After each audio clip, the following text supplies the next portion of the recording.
은퇴하면 뭐라도 해야 한다는 말 지겹지 않으셨나요? 창업을 해라, 취미를 가져라, 봉사를 해라. 주변의 말은 끊임없이 우리를 몰아붙입니다. 하지만 정작 은퇴자들의 고백은 다릅니다. 그냥 노는 게 제일 행복했다고요. 억지로 계획 세우지 않아도, 억지로 의미를 만들지 않아도 하루를 마음 가는 대로 흘려보내는 게 생각보다 훨씬 큰 위로가 됩니다. 오늘은 노는 용기가 어떻게 인생을 바꾸는지, 그리고 어떻게 하면 불안 없이 잘 놀 수 있는지 차근차근 들려드리겠습니다. 많은 사람들이 은퇴를 앞두고 이렇게 말합니다. 이제는 뭘 해야지? 집에만 있으면 허무하지 않을까? 작은 가게라도 해야 하나? 봉사라도 시작해야 하나? 마음은 불안하고 주변의 조언은 끊이지 않습니다. 은퇴하면 뭐라도 해야지 병이 안 온다. 창업해라, 취미를 가져라. 심지어 이제야말로 새로운 도전을 시작할 때다. 이런 말까지 듣게 됩니다. 하지만 은퇴자들의 실제 고백은 의외로 단순합니다. 그냥 노는 게 제일 행복했다. 거창한 목표도, 큰 성과도, 번잡한 계획도 필요하지 않았습니다. 단순히 하루하루를 여유롭게 보내는 것, 그게 진짜 인생의 호사였던 겁니다. 김 선생님의 이야기를 들어봅시다. 평생 대기업에서 근무하며 아침 일찍 출근해 밤늦게 돌아오는 생활을 반복했습니다. 출근, 회의, 보고, 출장, 실적. 그게 전부였고 삶의 모든 무게였습니다. 그러다 은퇴가 다가오니 마음이 허전했습니다. 이제 나는 어디에 있어야 하지? 세상에서 밀려나는 건 아닐까? 머릿속은 이런 불안으로 가득했습니다.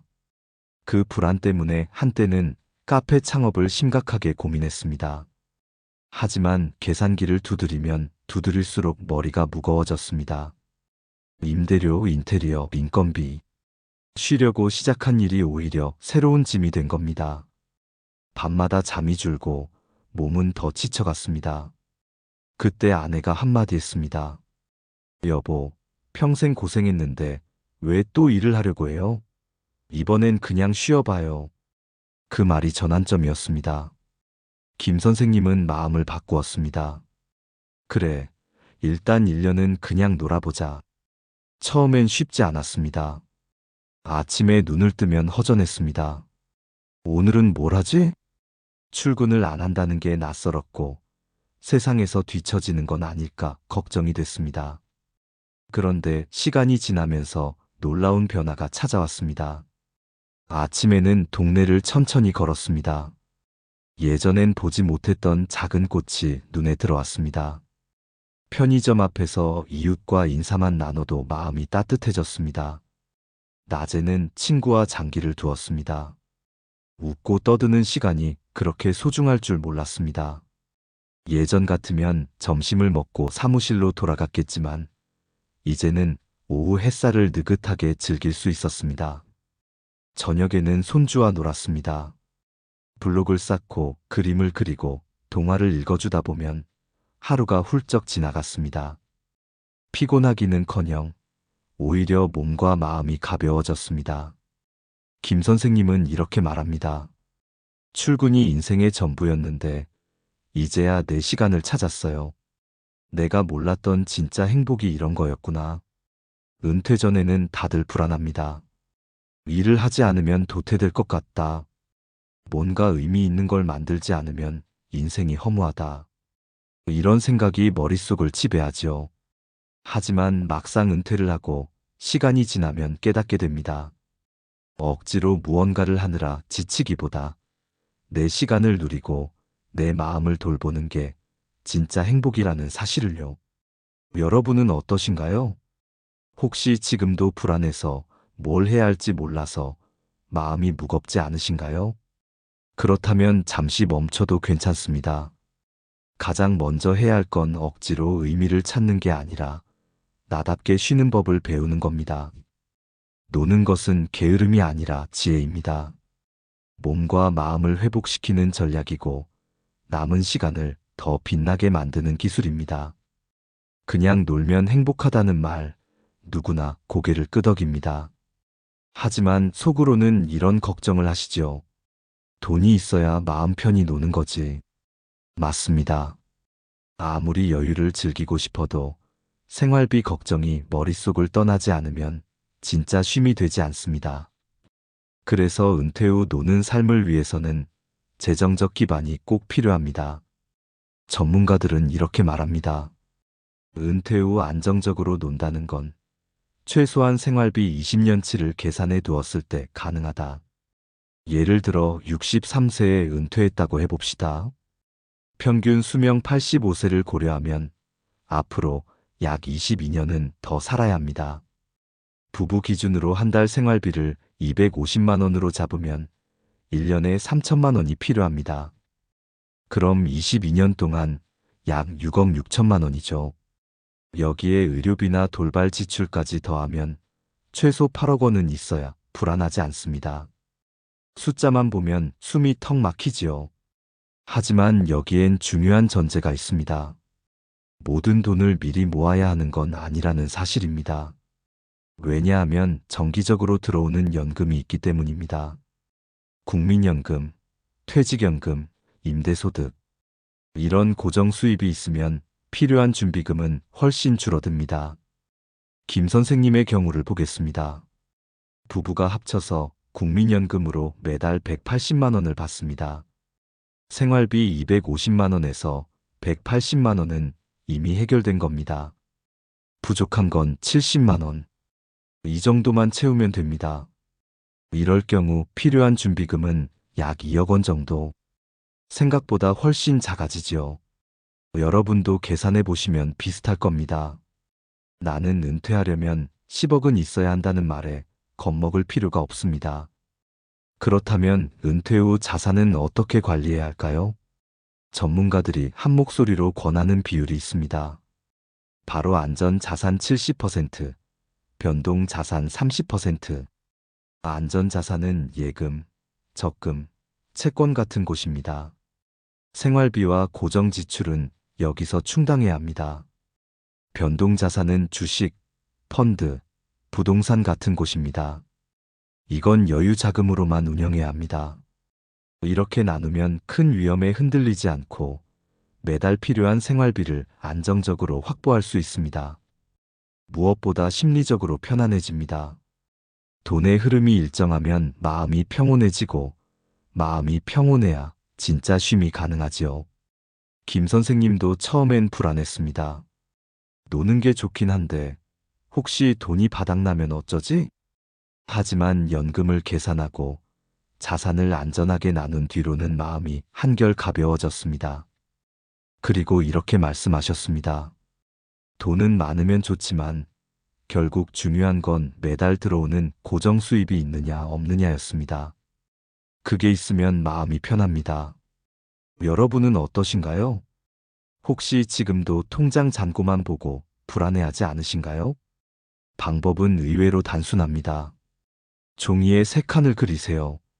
첫째, 매달 들어오는 돈. 둘째, 매달 꼭 나가는 돈. 셋째, 여가나 비상금. 이렇게 단순하게 정리하면 머릿속이 훨씬 맑아집니다. 걱정이 정리되면 마음이 먼저 부자가 됩니다. 은퇴 후 부자의 기준은 달라집니다.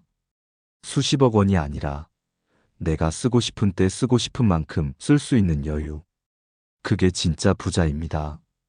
여러분도 지금부터 작은 점검을 해보세요.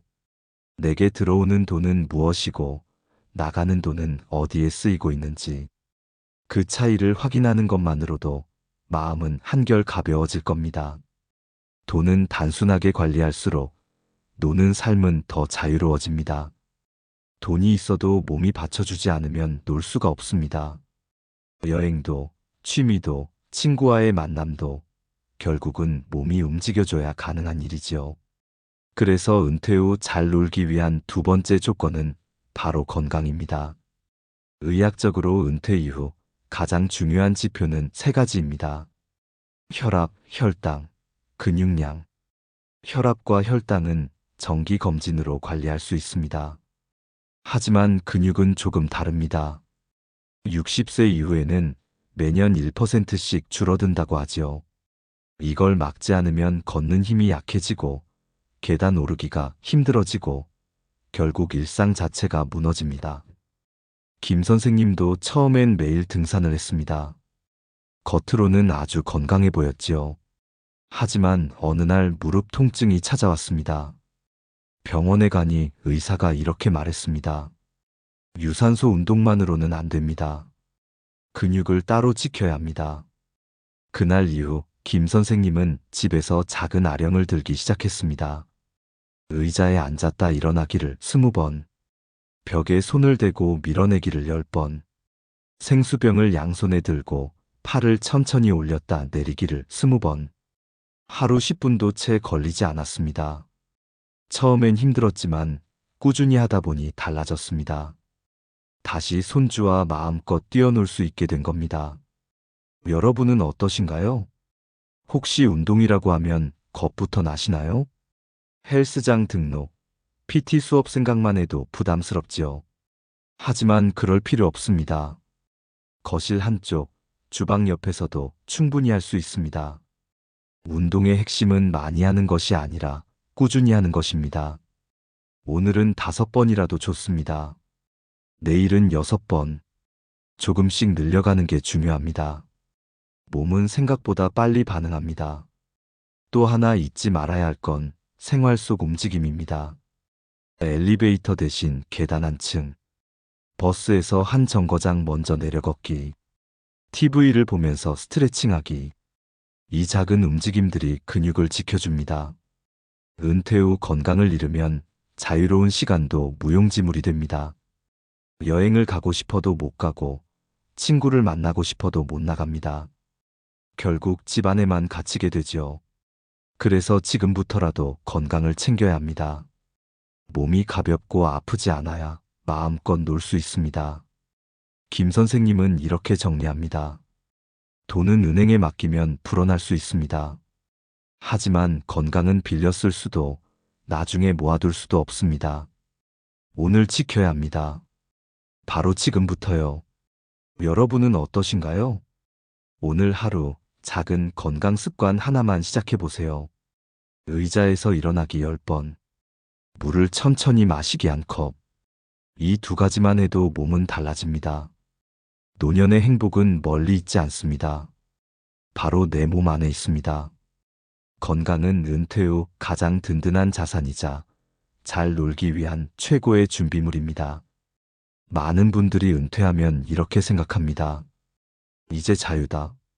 하고 싶은 대로 살아야지. 하지만 막상 아무 계획 없이 지내다 보면 시간이 길게 늘어지고 마음이 공허해집니다. 그래서 은퇴 후에는 생활의 리듬이 꼭 필요합니다. 리듬이 없는 하루는 금세 흐트러지고 리듬이 있는 하루는 작은 일에도 만족을 줍니다. 리듬이라고 해서 복잡한 계획표가 필요한 건 아닙니다. 단순하면 충분합니다. 아침 7시 산책 15분, 아침 식사 후 책 한 장 읽기, 점심 뒤 낮잠 20분, 오후엔 친구와 차 한 잔, 저녁엔 가족과 드라마 한 편. 이 단순한 흐름만 지켜도 하루는 안정감을 갖습니다. 나는 오늘도 내 리듬대로 살았다. 그 만족이 노년의 마음을 지탱해 줍니다. 그리고 중요한 건 인간관계입니다. 젊을 때는 많은 사람과 어울렸습니다. 직장 동료, 거래처 사람, 모임의 인연들. 하지만 은퇴 후에는 관계의 양보다 질이 더 중요합니다. 곁에 두어야 할 사람은 단순합니다. 내 이야기를 끝까지 들어주는 사람, 실수해도 판단하지 않는 사람, 내 단점을 이해해주는 사람. 이런 이들이 몇 명만 있어도 충분합니다. 반대로 멀리해야 할 사람도 있습니다. 늘 불평만 하는 사람, 무례하게 대하는 사람, 나를 조종하려 드는 사람. 이런 관계는 과감히 줄여야 합니다. 관계를 줄이는 건 외로움을 선택하는 게 아니라 마음을 편안하게 하는 길입니다. 김 선생님도 이렇게 말씀하셨습니다. 예전엔 사람을 많이 만나야 한다고 생각했습니다. 하지만 이제는 몇 명의 좋은 사람만 있으면 충분하더군요. 그게 훨씬 마음이 편했습니다. 여러분은 어떠신가요? 혹시 지금 마음을 지치게 만드는 관계가 있으신가요? 그렇다면 거리를 두셔도 괜찮습니다. 대신 고마운 사람에게는 전화 한 통, 문자 한 줄로 마음을 전해보세요. 그게 노년의 관계를 지키는 지혜입니다.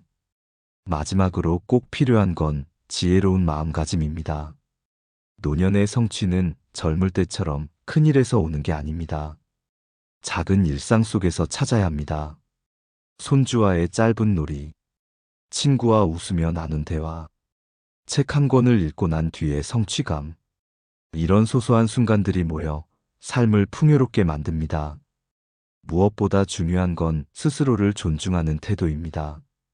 거울 속에 낯설어진 내 얼굴을 바라보며 이렇게 말해주세요. 수고했다. 애썼다. 이제는 내가 나를 대접할 차례다. 평생 가족과 일터를 위해 달려온 자신에게 이제는 가장 큰 보상을 줄 때입니다. 결국 은퇴 후 잘 논다는 건 세 가지 기둥 위에 서 있습니다. 재정의 안정, 건강의 뒷받침, 리듬과 관계, 그리고 지혜로운 태도. 이 세 가지가 준비되면 남은 시간은 두려움이 아니라 여유와 행복으로 채워집니다. 여러분도 언젠가 이렇게 고백하실 수 있을 겁니다. 내 인생에서 가장 잘한 선택이 뭐냐고요? 그냥 논 겁니다. 우리는 모두 언젠가 은퇴를 맞이합니다.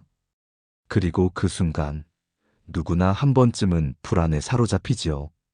이제 뭘 해야지? 가만히 있으면 허무하지 않을까? 하지만 오늘의 이야기를 통해 알게 된 건 단순합니다. 은퇴 후 진짜 행복은 그냥 잘 노는 데 있었습니다. 물론 조건은 있었습니다. 첫째, 재정적 기반. 국민연금이나 퇴직연금 같은 고정 수입이 뿌리를 잡아야 마음이 편합니다. 큰 돈이 아니라 매달 일정하게 들어오는 흐름이 핵심이지요. 둘째, 건강관리. 돈이 있어도 몸이 따라주지 않으면 소용없습니다. 특히 근육은 은퇴 이후에도 꾸준히 지켜야 합니다. 하루 10분의 작은 운동이 남은 20년을 바꿀 수 있다는 사실 꼭 기억하시길 바랍니다. 셋째, 생활의 리듬과 인간관계. 규칙적인 하루가 마음을 안정시키고 몇 명의 좋은 사람만 곁에 있어도 외롭지 않습니다. 그리고 무엇보다 스스로를 존중하고 사랑하는 태도가 노년을 단단하게 지켜줍니다.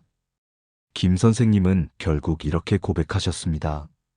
내 인생에서 가장 잘한 선택은 그냥 논 거였다. 이 말 속에는 깊은 지혜가 담겨 있습니다. 노는 것은 게으름이 아니라 회복이고 허무가 아니라 자유이며 노년을 더 풍요롭게 만드는 가장 단순하고도 확실한 방법입니다. 여러분은 어떠신가요? 혹시 여전히 뭔가 해야만 한다는 불안 속에 계시진 않나요? 그렇다면 잠시 멈추셔도 괜찮습니다. 조용히 산책을 하고 책 한 장을 읽고 고마운 사람에게 전화 한 통 해보세요. 그 작은 실천이 곧 노년의 행복을 열어줍니다. 오늘의 이야기를 한 줄로 정리하면 이렇습니다. 돈은 흐름을 지키고, 건강은 습관으로 다지고, 관계는 작고 깊게 남기면 된다. 그 위에서 비로소 우리는 마음껏 놀 수 있습니다. 그리고 언젠가 여러분도 이렇게 말할 수 있을 겁니다. 내 인생 최고의 선택은 그냥 노는 것이었다. 오늘 집에 가시면 이렇게 한번 해보시겠어요? 의자에서 일어나기 10번. 오늘 고마운 사람에게 문자 한 줄 보내기. 잠들기 전, 오늘 나는 잘 쉬었다 속으로 3번 말하기. 이 3가지만 해도 내일 하루가 달라질 겁니다. 오늘도 끝까지 들어주셔서 감사합니다. 오늘 이야기가 마음에 와 닿으셨다면 소중한 분들과 함께 나누어 주시고 구독과 좋아요로 응원해 주시면 큰 힘이 됩니다. 여러분의 노년이 더 행복해지기를 진심으로 바랍니다.